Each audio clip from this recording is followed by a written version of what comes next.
मेरे प्यारे विद्यार्थी छात्र छात्राओं, हिंदी कक्षा में, हिंदी क्लास में तुम सबका स्वागत है। सुप्रभात, सुस्वागतम, सुस्वागतम।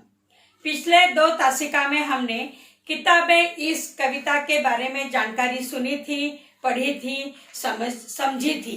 पहले तासिका में 16-17 पंक्तियों का भावार्थ हमने देखा था और दूसरे तासिका में हमने 13-14 पंक्तियों का भावार्थ देखा था। आज उसी किताबे कविता का स्वाध्याय पूरा हम करेंगे। तुमने जरूर ही वर्ग पाठ में कविता को लिखा होगा और नीचे शब्द संसार में शब्दार्थ भी लिखे ही होंगे। शब्दार्थ: हसरत, कामना, उम्मीद, इच्छा। सोहबत, संगत। कदरे, मूल्य, मायने।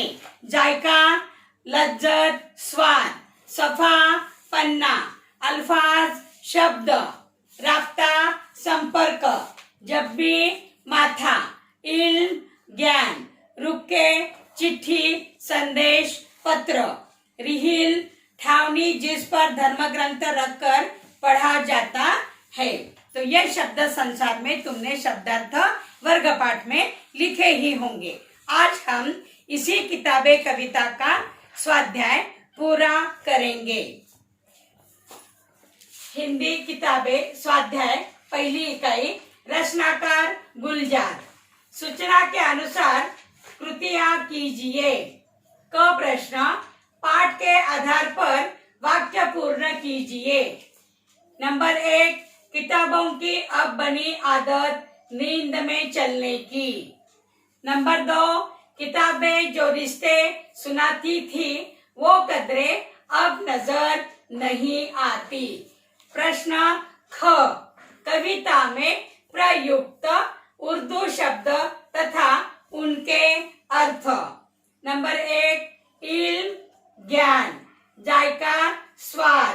राब्ता, संपर्क। अल्फाज, शब्द। यानी कविता में प्रयुक्त उर्दू शब्द और उनके अर्थ, ऐसा यह प्रश्न है। प्रश्न ग, आकृति पूर्ण कीजिए। किताबें यहाँ रखते थे। पढ़ते समय हम किताबों को कहाँ रखते थे, उसका उत्तर इसमें लिखना है। किताबें यहाँ रखते थे। नंबर 1, सीने पर। नंबर 2, गोदी में। नंबर 3, घुटनों की रिहिल बनाकर उस पर। और रिहिल जो ढांचा बनाया जाता है, लकड़ी का होता है। प्रश्न दूसरा, प्रथम 5 पंक्तियों का भावार्थ लिखिए।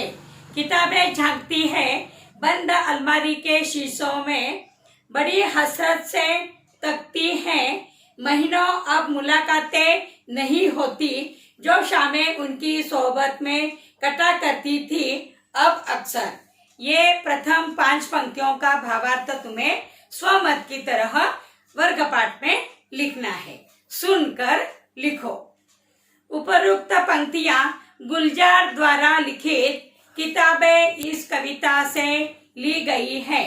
प्रस्तुत कविता में गुलजार जी ने पुस्तकें पढ़ने का शौक, कंप्यूटर के कारण पुस्तकें के प्रति अरुचि, पुस्तकों और मनुष्यों के बीच बढ़ती दूरी और उससे उत्पन्न दर्द को बड़े मार्मिक ढंग से प्रस्तुत किया है। ये पहला पैराग्राफ कहीं पर भी तुम्हें दिखाई नहीं देगा पुस्तकों में, मन से ही लिखना होगा।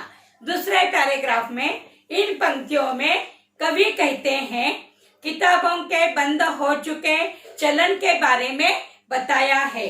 उनके अनुसार किताबें अब सिर्फ अलमारी में बंद रहती हैं और उससे बाहर निकलने की हसरत के लिए वे अलमारी के शीशे से ताकती रहती है, देखती रहती है कि कोई उन्हें निकाले। एक समय था जो लोग अक्सर शाम का वक्त किताबों के साथ बिता दिया करते थे, लेकिन वह शाम लोग कंप्यूटर के साथ गुजार रहे हैं। कवि ने किताबों के महत्व के प्रति लोगों का ध्यान केंद्रित करने का प्रयत्न किया है। किताबें मनुष्य के विचार, संस्कार या भावना के प्रचार का सबसे शक्तिशाली साधन ही है। वे ही मनुष्य के सच्चे मित्र माने जाते हैं, जिससे हम ज्ञान की वृद्धि करते हैं। आज किताबों की जगह कंप्यूटर ने ले ली है। इस प्रकार से ये सरल अर्थ तुम्हें वर्ग पाठ में सुनकर ही लिखना है। उसके बाद टेक्स्ट बुक में भाषा बिंदु पेज नंबर 14 पर दिया हुआ है। शब्द युग्म। शब्द युग्म किसे कहते? अक्सर हम बोलते समय जोड़ शब्द से बोलते हैं। शब्द युग्म जहाँ दोनों शब्दों का अर्थ एक सा होता है। जब दो शब्दों का एक जोड़े के रूप में प्रयोग किया जाता है तो वे शब्द युग्म कहलाते हैं। शब्द युग्म को अनेक वर्गों में बांटा गया है। नंबर 1, पर्याय युग्म। पर्याय यानी समान अर्थ वाले, जैसे शादी, ब्याह। शादी का अर्थ ब्याह। सूझ, बूझ।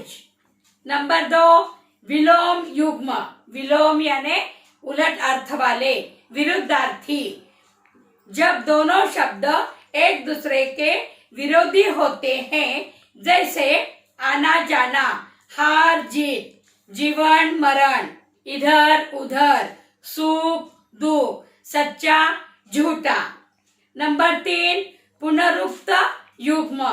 पुनरुक्त जब एक ही शब्द 2 बार लिखा जाता है, जैसे ऊंचे ऊंचे, घर घर, गांव गांव, बच्चा बच्चा। नंबर 4, सार्थक निरर्थक युग्म। ऐसे युग्मों में पहला पद सार्थक और दूसरे शब्द का कोई अर्थ नहीं होता, जैसे लूटपाट, जात पात, आता पता, मिठाई विठाई, पानी वानी, नौकर चाकर। तो इस प्रकार ये सार्थक निरर्थक युग्म। युग्म यानी 2 शब्दों के बीच एक छोटी सी रिकिल भी खींची जाती है, लाइन भी दी जाती है, जिसे हम योजक चिन्ह भी कहते हैं। तो इस प्रकार हम बोलते समय भी कभी कभी 2 शब्दों का जिक्र करते हुए बोलते हैं। वास्तविक में पहले जिक्र का ही उसका अर्थ होता है, दूसरे का अर्थ नहीं होता, जैसे सार्थक निरर्थक।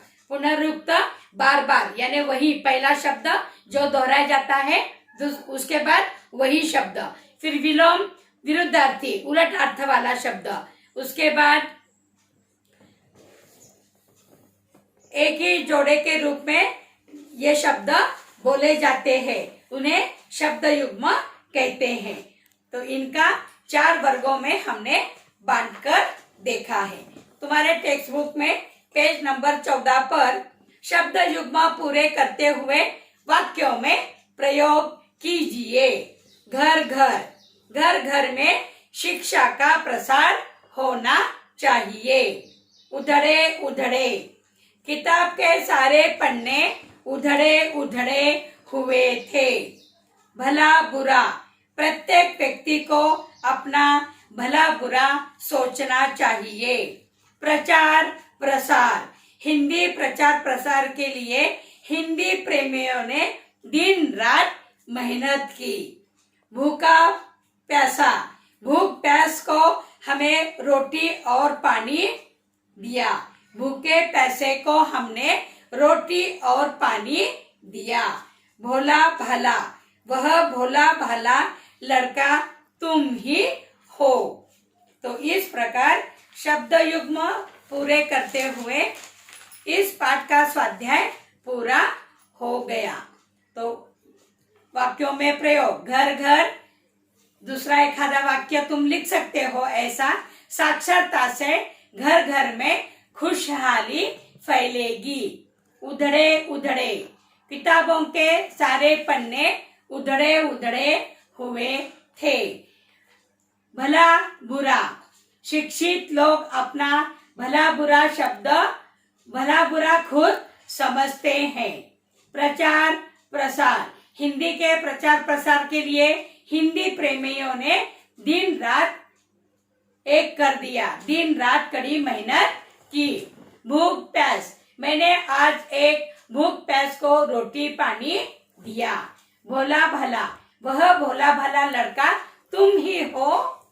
तो इस प्रकार वाक्यों में प्रयोग सुनकर ही तुम्हें लिखना है। तो शब्द युग्म किसे कहते, इसकी भी तुम्हें इसे भी तुम आज जान गए, समझ में आ गए सभी को। तो वर्ग पाठ में कविता पूरी, उसके बाद शब्द संसार में शब्दार्थ और पूरा स्वाध्याय जो अभी मैंने तुम्हें बताया है उसे पूरा करना है। धन्यवाद।